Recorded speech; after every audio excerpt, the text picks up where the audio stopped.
Imagine this. Every time a new idea surfaces, one voice cuts through the room, not to build, but to break.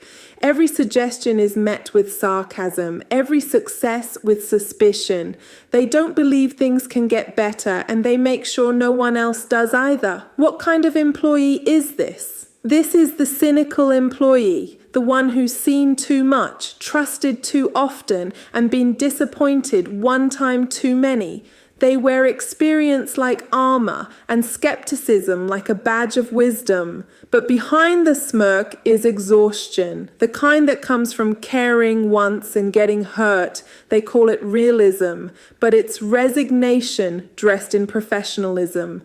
They sit in meetings waiting for failure, convinced it's only a matter of time. Hope makes them uneasy. Enthusiasm feels naive. They would rather be right about things going wrong than risk believing again.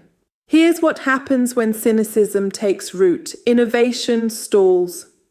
No one wants to share new ideas when the first response is doubt. Morale declines, optimism is ridiculed, and hope begins to feel foolish. Trust erodes. Teams become guarded, conversations grow shallow, leaders lose confidence. They second-guess themselves to avoid confrontation. The workplace dims. Even strong cultures start to feel weary and defensive. What's the root cause? In bite-sized advice, Management Mayhem, I wrote, unhealed experiences often wear professional disguises.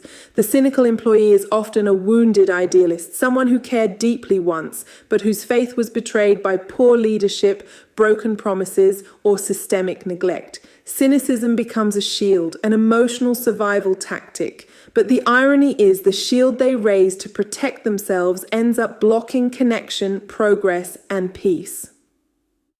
Here's the lesson. Cynicism doesn't protect, it paralyzes.